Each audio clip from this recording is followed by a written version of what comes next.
Dans cette vidéo, je vais t'apprendre à comment débloquer tes objectifs en moins de 10 minutes. Et pour ce faire, on va tout simplement faire un exercice mental. C'est pour ça que je vais te demander de sortir un cahier et un stylo et on peut y aller. Le concept, il est tout simple. Je vais te poser 7 questions. 7 questions parmi lesquelles je veux que tu répondes en moins de 30 secondes à chacune des questions que je vais te poser. Je vais te demander une deuxième chose. Et cette deuxième chose, elle est toute simple. Je veux que tu dises les premières choses qui te viennent à l'esprit. Et tu sais quoi? À la fin de cette vidéo, je t'ai préparé un petit cadeau et bien évidemment, je donnerai mes propres réponses. Pour que l'exercice se fasse bien, je veux que tu fasses une autre chose. Je veux que tu stoppes la vidéo entre chaque question pour que tu écrives tes propres réponses. Tout est compris? Eh bien, allons-y. La première question, elle est toute simple. Quelles sont les 5 valeurs qui représentent ta personne? Et encore une fois, je pense que la réponse, elle va être vite faite. Parce que oui, je te parle de valeurs, je te parle pas de qualité et je te parle pas de défauts. Quelles sont les 5 valeurs qui représentent ta propre personne? La deuxième question, elle est tout aussi simple. Quels sont tes 3 objectifs primordiaux à accomplir dans ta vie? Encore une fois, je ne te parle pas à court terme, à moyen terme ou à long terme. Peu importe la difficulté, peu importe la facilité, peu importe ce que les gens vont penser, écris ce qui te vient à l'esprit. La troisième question, elle est un peu plus hardcore. Qu'est-ce que tu ferais de ta vie et de ton temps si tu savais qu'il te restait que 6 mois à vivre? Et encore une fois, je ne suis pas mentaliste, je ne suis rien. Mais je vais te dire une chose, parce que je connais un peu comment l'être humain fonctionne. La majorité des réponses, et je ne vais pas t'influencer, mais ce sera sûrement un tour du monde. Dis-moi en commentaire si je me trompe. La quatrième question, elle va être un peu plus souple, et je pense qu'elle va en faire rêver quelques-uns. La question est toute simple. Si demain tu te réveilles et que tu es multimillionnaire, que ferais-tu de différent par rapport à aujourd'hui? Ça, encore une fois, je pense que ça va être assez marrant. Et vous savez quoi? Faites un petit jeu, écrivez toutes vos réponses en commentaire, je pense que ça va m'intéresser énormément. La 5e question, je pense qu'elle va être hyper intéressante. Quelle est la chose que tu as toujours rêvé de faire, mais que tu n'as jamais osé? La 6e question, elle est hyper chill. Quelles sont les activités que tu fais dans ta vie qui t'amènent le sentiment d'importance? Ça, je pense que la majorité des personnes ne se sont jamais posé cette question. Mais c'est une question hyper intéressante dans tout ce que tu souhaites faire dans ta propre vie. Donc, réponds-y. Et enfin, on arrive à la dernière question, la 7e question. Quel est le rêve que tu as toujours souhaité accomplir si tu savais que tu ne pourrais pas échouer? Ça encore, je pense que c'est une très bonne question. Et encore une fois, reste dans la globalité des possibilités humaines. Si tu fais 1m30 et que tu veux devenir joueur professionnel en NBA, bon, la réalité va te mettre une gifle de réalité. Reste toujours dans la possibilité des choses que l'humain est capable de faire. Ça, c'était ma dernière question. Bien, j'espère que tu as répondu à toutes ces questions. Et pour te montrer l'exemple, je vais te donner mes réponses à chacune des questions que je viens de te donner. Et tu verras que toi et moi, on est différents sur beaucoup de choses. Sauf peut-être sur une question, et tu vois très bien de quelle question je parle. Allez, on est parti. Si vous me voyez regarder un papier, c'est normal, c'est parce que j'ai pris les notes. Et la première question, qui était « Quelles sont les 5 valeurs qui te décrivent le mieux en tant que personne ?» Pour ma part, j'ai écrit « Loyauté, écoute, respect, partage et reconnaissance ». Alors oui, il y a certaines personnes qui vont avoir les mêmes valeurs que moi. Ça, c'est une possibilité. Mais sûrement qu'on aura des valeurs différentes. Et c'est normal parce qu'on n'est pas dans la même chose. On ne vit pas les mêmes expériences. Et ça, il faut le comprendre. La deuxième question, c'est « Quels sont tes 3 objectifs primordiaux à accomplir dans ta vie ?» Pour ma part, je les ai écrits. Et je les ai écrits dans l'ordre. C'est faire des conférences dans le monde entier, atteindre la Golden Plate sur YouTube et atteindre mon plein potentiel. Pour toi, encore une fois, ça peut être différent. Parce que oui, on ne vit pas les mêmes expériences, on n'a pas du tout le même background et surtout, on n'a pas du tout peut-être la même vie. Et ça, c'est hyper intéressant. Peut-être que toi, tes objectifs sont totalement différents. Et c'est normal, ne laisse personne te dire le contraire. La question 3 qui disait « Que ferais-tu de ton temps et de ta vie si tu savais qu'il te restait 6 mois à vivre ?» Cette question, je pense qu'elle est hyper intéressante parce que oui, imaginons la scène. Il y a ton médecin qui vient te voir et dit « Ok, il te reste 6 mois à vivre. » Quelle serait ta réponse rationnelle? Bah écoute, j'ai de l'argent de côté, dans tous les cas je vais mourir, bah tu sais quoi, je vais voir le monde, donc faire un tour du monde. Et encore une fois, c'est bateau, mais putain, qu'est-ce que c'est bon. Et moi, ma réponse, elle va vous surprendre. J'écris un road trip sur la route 66 aux États-Unis parce que j'aime tout simplement le 2 roues. Ça paraît fou, hein. Mais c'est juste ça. Et je sais que c'est bateau. Mais encore une fois, c'est pour le kiff. Je sais très bien que je vais mourir dans tous les cas. Donc autant que je me fasse un kiff que peut-être je vais me mettre en place un jour. Et ça, il faut le comprendre. La question 4 qui dit, si tu te réveilles demain et que tu étais multimillionnaire, que ferais-tu de différent aujourd'hui? Ma réponse, elle va vous surprendre. J'ai écrit dormir. Et j'ai mis entre parenthèses, ça doit être mon côté égoïste qui a répondu. Parce que oui, j'ai toujours dit, je dors très peu, et encore une fois, c'est parce que je sais que j'ai des choses à faire, et j'ai des choses que je dois atteindre. Encore une fois, t'as ton point de vue, j'ai mon point de vue. Question 5. Quelle est la chose que tu as toujours rêvé de faire, mais que tu n'as jamais osé? J'ai écrit, me pardonner, parce que oui, j'en ai déjà parlé en vidéo, il y a eu un moment sombre dans ma vie, et encore une fois, je sais qu'à l'heure d'aujourd'hui, je me suis toujours pas pardonné d'avoir eu ces idées sombres. Et je sais, on va dire, Michael, c'est mauvais, c'est mauvais, c'est mauvais. Oui, je me suis trahi une fois. Qu'est-ce qui me dit que je ne pourrais pas me trahir une deuxième fois? C'est comme ça que je le vois, c'est pour ça que j'arrive pas à me pardonner. Question 6. Quelles sont les activités que tu fais dans ta vie qui t'amènent le sentiment d'importance?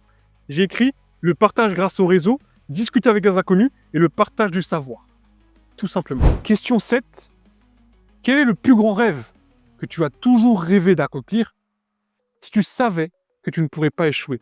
J'ai écrit inspirer et laisser une trace dans ce monde. Alors je sais, c'est hyper égocentrique, mais c'est mon point de vue. Et je pense qu'il y a des personnes qui ont un autre objectif, un autre rêve.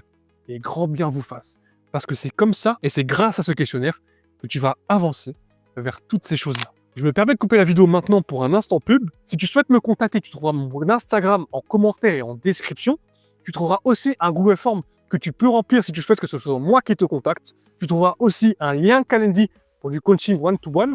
Et tu trouveras aussi mon lien Patreon pour des vidéos encore plus exclusifs sur la psycho, sur la PNL et sur la philo. Donc, tu sais ce qu'il te reste à faire.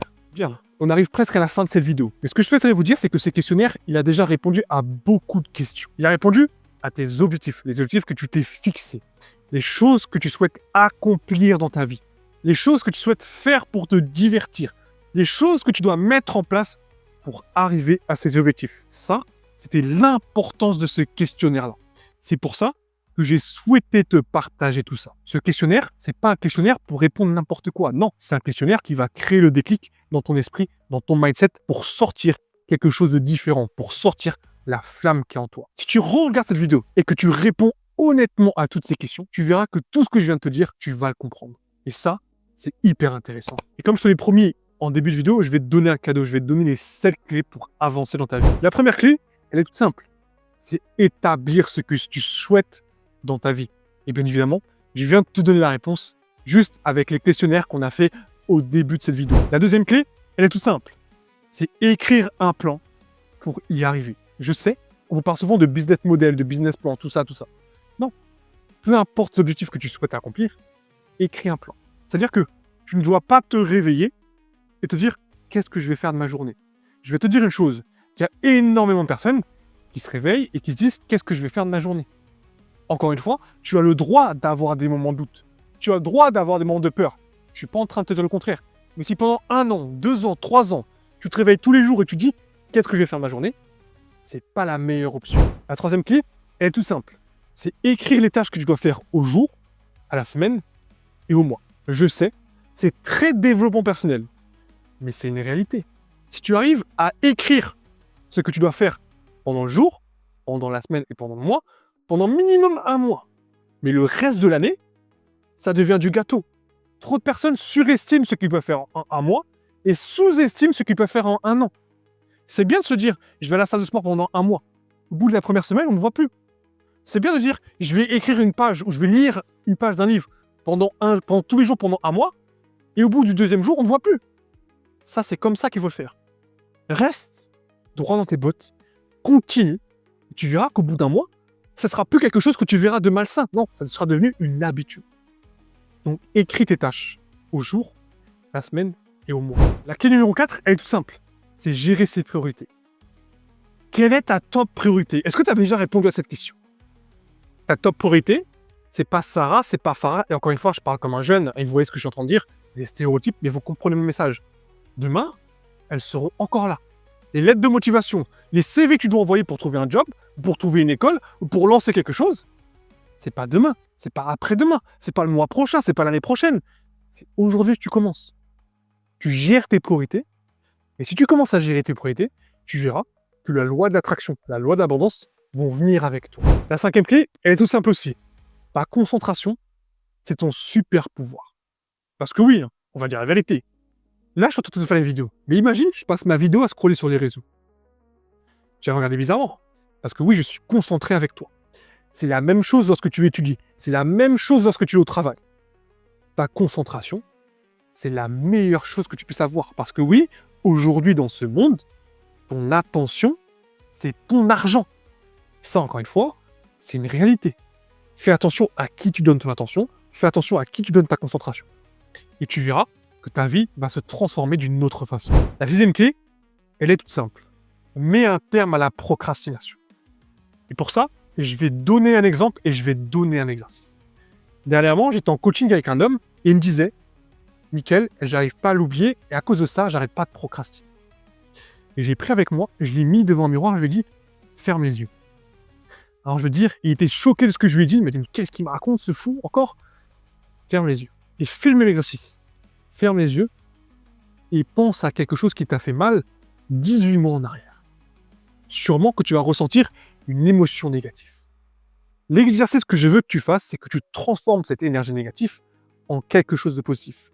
Si tu as la haine, si tu es en colère, transforme ça en quelque chose de positif. C'est comme ça que tu transformes la procrastination. Si tu es énervé, va pousser à la salle. Si tu es énervé, va jouer du football. Si tu es énervé, travaille sur ton PC. Écris ce que tu penses et tu sais quoi? Tu trouveras peut-être une idée de vidéo pour te lancer sur les réseaux.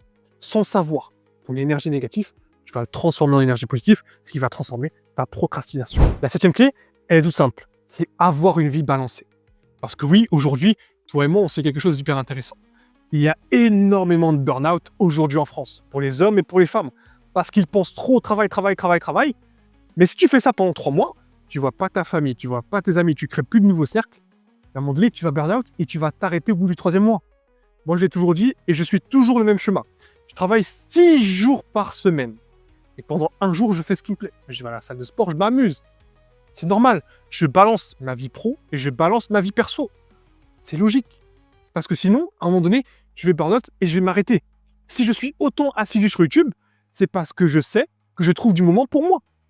C'est ça qui est hyper intéressant. Apprends à balancer ta vie. Ça, c'est la meilleure chose que tu peux faire.